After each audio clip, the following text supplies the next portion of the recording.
Good evening, everyone, and welcome to today's podcast. Today, I have on with me Joseph Lawal. Did I say it right? Lawal. Honestly, I'm not bothered. It's All however right, it it's comes hard to out. say, so I'm just going to be calling you Joseph tonight. Sure. Sound good? Yeah. Well, Joseph is he runs the LDS Philosophy YouTube channel, and for those of you who might want to know what that is, I'll just read right from the LDS Philosophy YouTube channel site. It says philosophical topics considered from a Latter-day Saint perspective, which is really cool. That's how I got to know Joseph here by watching some of his content, which I really enjoy. And anyway, Joseph also is currently a student finishing up his undergrad right now. And what's the major that you're doing right now? I'm doing a degree in philosophy and one in classical studies in Latin and Greek language. Very cool. Well, that'll be helpful. And what is your intention once you graduate and kind of long term? So I'll go into a PhD, and then the goal is to be an academic, to do this for a living. Awesome. Well, very cool. Well, we all wish you luck in that. Thanks. I've enjoyed your perspective, and I think you have the mind and the ability to articulate yourself, from what I can tell. So, well, thank you. That's kind. Hopefully that goes well. Well, anyway, tell us a little bit about kind of your background and how you came to be so passionate about philosophy. Yeah. So I've always been fairly academic. I was a big reader growing up. And I, in high school, had a few friends. We'd discuss philosophical topics generally in either kind of a political philosophy area or philosophy of religion. So one was an evangelical, really big into William Lane Craig, who's quite popular in philosophy of religion.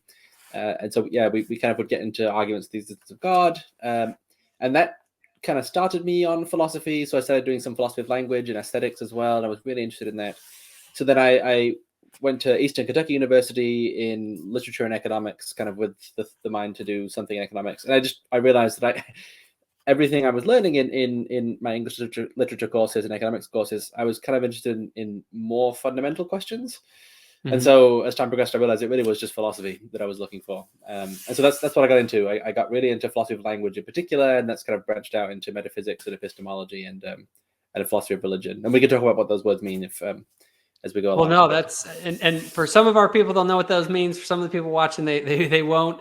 But with that said, it's funny that you mentioned William Lane Craig. He actually was someone who got me really interested in a lot of these philosophical topics. I think he's a good kind of evangelist for philosophy itself. For sure, yeah. And so I think he's very good that way, especially his debates with all the atheist thinkers. So, and where did you grow up?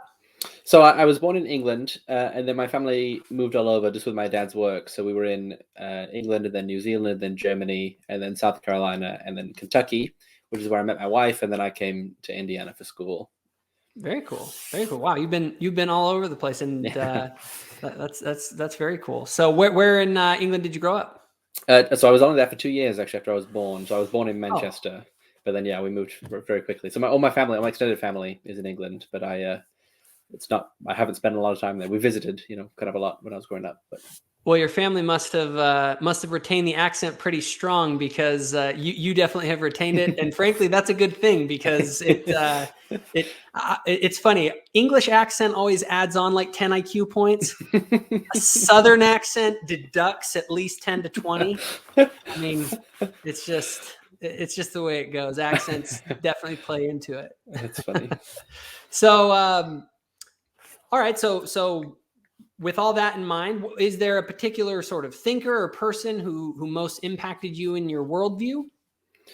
Yeah. So, I mean, in the church, so obviously I'm very, in the kind of the positions that I take, very heavily influenced by Joseph Smith, mm-hmm. Who in turn I take to have acquired most or all of these positions from God, right? So, I mean, I do fundamentally, it's a worldview that I think is based on a religion, and so in that sense, I'm very heavily influenced by Joseph Smith, and then some later thinkers, also Pratt and B.H. Roberts, and then as well Blake Ostler, who I think you've had on, right? He's a really, I think he's far and away the best philosopher that we've had in the church, and so he's a very good thinker. So on certain areas in kind of specifically church philosophy, Blake has had a very big impact on me. As far as kind of more philosophy more broadly, I'm a really big fan of Hilary Putnam. who was Mhm. a philosopher who died just recently in 2016, I think. Yeah, just in kind of in approach, but also in kind of some particulars in some areas of like philosophy of language. Yeah, really, really heavily influenced by Putnam, and that kind of some thinkers in a cluster with him, right? Tyler Burge and Saul Kripke. Yeah. Very cool. And so with regards to kind of the church and stuff, what's kind of your story and background with the church? I was raised in the church. My parents are both members. My wife is not; she's Catholic. But yeah, I've not the kind of person who got into kind of academic church stuff because of faith crisis or anything. I've always been really interested in the scriptures and in as I got a bit older in kind of the philosophical / theological questions that kind of are like the deep doctrine and maybe the kind of questions surrounding that, right? So it's just something I've always been interested in. And so then the last couple of years I've been really involved in kind of online communities in kind of church discussions, that sort of thing. And then I've been working on, kind of alongside my schoolwork on non-Latter-day Saint philosophy. I've also been doing some stuff on Latter-day Saint philosophy. I've been able to present a couple of papers on that sort of thing. And it's been a developing interest for me. Awesome. And so with your wife being a Catholic, there's a whole lot of Catholic philosophy out there. Is she philosophical herself, or are you the main one in the family with the philosophical bone? She's not particularly into that side of Catholicism. No, she's devout, conservative Catholic, but not really on the philosophical end. Yeah. Awesome. I went to Catholic schools. I have a soft spot in my heart for Catholics because of that experience. So obviously you have a soft spot in your heart for at least one Catholic. That's definitely for sure. So so a lot of saints, we hear philosophy and sometimes there's negative connotations tied to that. But what advice would you give to a thoughtful Latter-day Saint who wants to better understand philosophy and get acquainted with it? Yeah, so I think you're right that there is a kind of stigma. I mean, the time you'll hear the word philosophy used at church is generally in the phrase "philosophies of men," right? And that's not a good thing. I don't want to the kind of haughty academic dismissing the layman, right? That there's something to that worry, right? That people will get caught up in these speculations that lead them to either ignore or forget or reject the kind of foundational truths of the gospel. I'm not going to deny that that's something that happens, right? But I don't think members ought to be afraid of philosophy. In fact, so maybe one thing that's I think a misconception, one thing that I think someone interested in philosophy, should be able to articulate in the church is that it's not like philosophy is something that we can add on to an ordinary kind of Christian worldview. The questions that we're answering by adopting doctrines in the church are philosophical questions a lot of the time, right? So the questions are just there, right? The sorts of questions we actually do want to answer, and the church gives a lot of philosophical answers.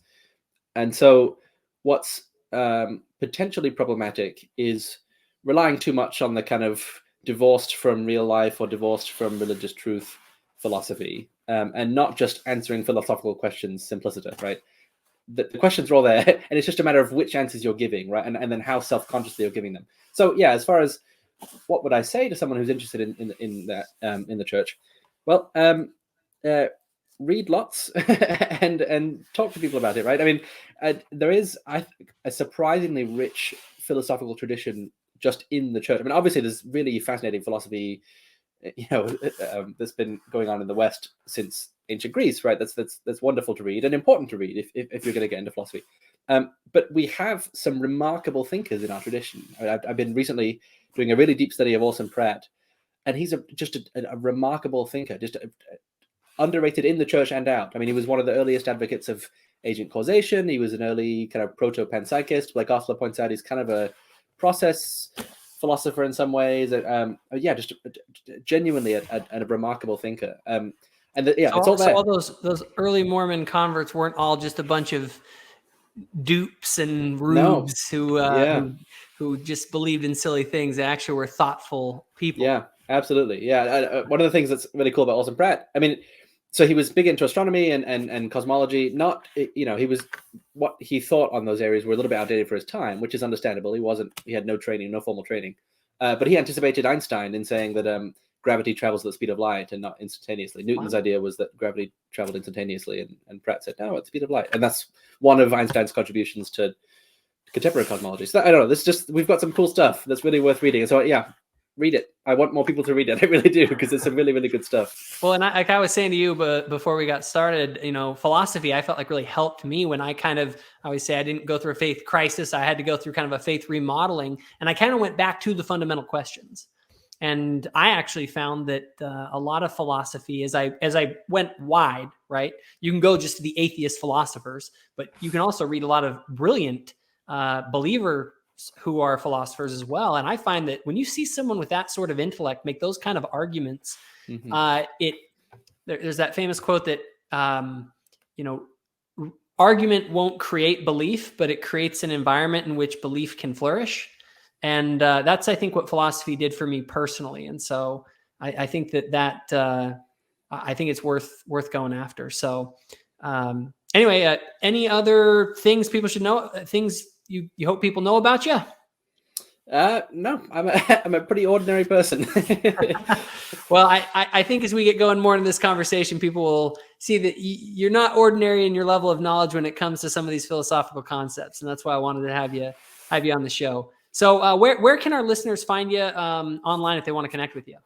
Yeah, so I've got the YouTube channel, LDS Philosophy. I'm on Twitter as well. I don't tweet loads of original tweets. I respond to people, and I answer direct messages on there. That's an easy way to just reach out, just at LDS Philosophy. And then I have an email address, ldsphilosophy@gmail.com. Those are probably the easiest ways to get access to me. I'm always happy I love talking about philosophy, so happy to talk about things or recommend reading or anything like that.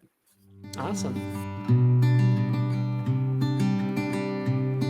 If you enjoyed this video, give it a like and hit the subscribe button. Also, if you want more content, including the podcast, go to thoughtful-faith.com. Thanks for watching.